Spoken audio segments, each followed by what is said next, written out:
ఆదిలాబాద్ మెదక్ జిల్లాల పట్టభద్రుల ఎన్నికలు టీచర్ ఎమ్మెల్సీ ఎన్నికలు ఈ నెల 27వ తారీఖు నాడు జరగబోతూ ఉన్నాయి. అదే పద్ధతిలో వరంగల్, ఖమ్మం, నల్లగొండ జిల్లా సంబంధించిన టీచర్ ఎమ్మెల్సీ అభ్యర్థి కూడా ఎన్నికలు జరగబోతూ ఉన్నాయి.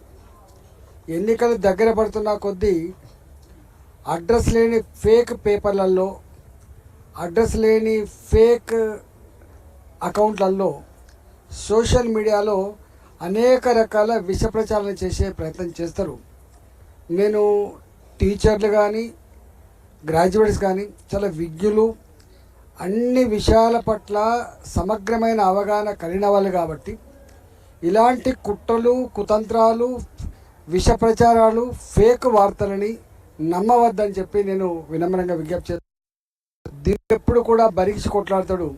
కుట్రదారులు, గెలవలేని వాళ్ళు, సత్తా లేని వాళ్ళు, ప్రజాక్షేత్రంలో పలుకుబడి లేని వాళ్ళు మాత్రమే ఇట్లాంటి ఫేక్ న్యూస్ క్రియేట్ చేసే ప్రయత్నం చేస్తారు. కాబట్టి ఇవాళ గత నెల రోజులుగా Bharatiya Janata party graduates MLC అభ్యర్థిగా అంజిరెడ్డి గారు, అదేవిధంగా టీచర్ ఎమ్మెల్సీ అభ్యర్థిగా కొమరయ్య గారు ఈ ప్రాంతంలో అసలు నెల 15 రోజుల నుంచి చాలా సీరియస్గా తిరుగుతూ ఉన్నారు. మొత్తం పార్టీ యంత్రాంగం అంతా కూడా, మా పార్లమెంట్ సభ్యులు కావచ్చు, మా శాసన సభ్యులు కావచ్చు, మా జిల్లా అధ్యక్షులు కావచ్చు, రాష్ట్ర పార్టీ మొత్తం వ్యవస్థ కావచ్చు, అందరు సీరియస్గా ఇన్వాల్వ్ అయి పనిచేస్తూ ఉన్నారు. సమన్వయంతో బ్రహ్మాండంగా ముందుకు పోతున్నప్పుడు ఓర్వలేక, తట్టుకోలేక ఎట్లనే చేసి కొంచెం ఓడగొట్టాలన్నటువంటి ప్రయత్నమే ఇవాళ డబ్బులు ఇచ్చి టికెట్ తెచ్చుకున్నారు, తర్వాత నాయకులకు కించపరిచినట్టు మాట్లాడడం, ఇవన్నీ చేస్తూ ఉన్నారు. నేను పట్టభద్రులకు విజ్ఞప్తి చేస్తూ ఉన్నాం. మోడీ గారి నాయకత్వంలో నిరుద్యోగ యువతకి ఇవాళ 2024-25లో 4 లక్షల కోట్ల రూపాయల బడ్జెట్ కేటాయించి నిరుద్యోగ సమస్యకు పరిష్కారం చూపాలనే ప్రయత్నం కానీ, 2025-26 బడ్జెట్లో కూడా ఇవాళ నడుస్తున్న ఇండస్ట్రీస్కి, నడుస్తున్న వ్యాపారాలకి సపోర్ట్ చేయడమే కాకుండా కొత్తగా ఇండస్ట్రీస్ పెట్టుకునే వాళ్ళకు, కొత్తగా వ్యాపారం చేసుకునే వాళ్ళకు, రీసెర్చ్ చేసుకునే వాళ్ళకు, స్టార్టప్లకు ఇంట్రెస్ట్ ఉన్న వాళ్ళకు కూడా పెద్ద ఎత్తున రుణాలు ఇచ్చి ప్రోత్సహిస్తున్న సందర్భం మీకు తెలుసు. కాబట్టి ఇవాళ నిరుద్యోగ సమస్య పరిష్కారం కోసం కాంగ్రెస్ పార్టీ ఏమో మాటలు చెప్పింది, అబద్ధవాడి ఇలా కాలం గడిపేస్తూ ఉంది. భారతీయ జనతా పార్టీ కమిట్మెంట్తో పనిచేస్తూ ఉంది. అదేవిధంగా టీచర్ల విషయంలో 317 జీవోలు జరిగినటువంటి అక్రమాలు సవరిస్తా అని చెప్పింది, ఇంతవరకు సవరించలేదు. వాళ్ళకు వెంటనే డిఏలు చెల్లిస్తా అని చెప్పినారు.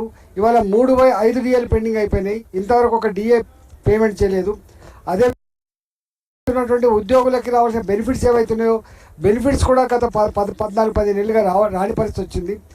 ఇవాళ చివరికి రిటైర్డ్ అయినటువంటి ఉద్యోగులకు రావాల్సినటువంటి వాళ్ళ బెనిఫిట్స్ ఏవైతే లంచాలు ఇస్తే తప్ప రాని పరిస్థితి వచ్చింది. ఇక వాళ్ళకి హెల్త్ కార్డ్ అయితే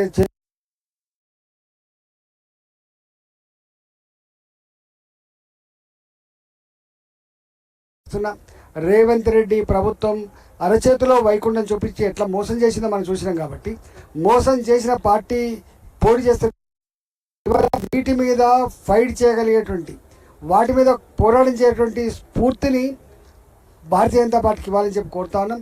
ఇప్పటికే అన్ని సమస్యలు డిఏల విషయంలో, పిఆర్సీ విషయంలో, 317 విషయంలో ఇప్పటికీ కొట్లాడుతున్న పార్టీ భారతీయ జనతా పార్టీ. కాబట్టి దయచేసి ఇవాళ పట్టభద్రులు అదేవిధంగా టీచర్లు భారతీయ జనతా పార్టీ సపోర్ట్ చేస్తున్నటువంటి అంజిరెడ్డి గారికి